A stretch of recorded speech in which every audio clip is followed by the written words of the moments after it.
اعوذ باللہ من الشیطان الرجیم بسم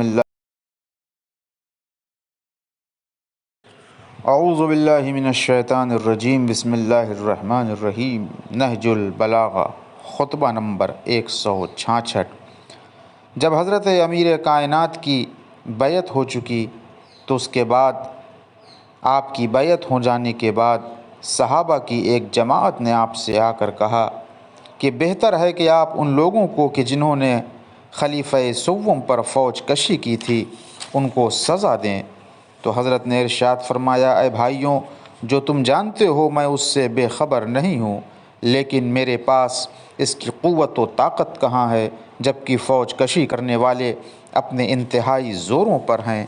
وہ اس وقت ہم پر مسلط ہیں، ہم ان پر مسلط نہیں، اور عالم یہ ہے کہ تمہارے غلام بھی ان کے ساتھ اٹھ کھڑے ہوئے ہیں اور صحرائی عرب بھی ان سے مل جل گئے ہیں، اور اس وقت بھی وہ تمہارے درمیان اس حالت میں ہے کہ جیسا چاہیں تمہیں نقصان پہنچا سکتے ہیں۔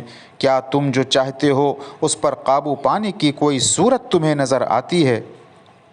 بلا شبہ یہ جہالت و نادانی کا مطالبہ ہے، ان لوگوں کی پشت پر مدد کا ایک ذخیرہ ہے۔ جب یہ قصہ چھڑے گا تو اس معاملے میں لوگوں کے مختلف خیالات ہوں گے۔ کچھ لوگوں کی رائے تو وہی ہوگی جو تمہاری ہے، اور کچھ لوگوں کی رائے تمہاری رائے کے خلاف ہوگی، اور کچھ لوگوں کی رائے نہ ادھر ہوگی نہ ادھر۔ اتنا صبر کرو کہ لوگ سکون سے بیٹھ جائیں اور دل اپنی جگہ پر ٹھہر جائیں اور آسانی سے حقوق حاصل کیے جا سکیں۔ تم میری طرف سے مطمئن رہو اور دیکھتے رہو کہ میرا فرمان تم تک کیا آتا ہے۔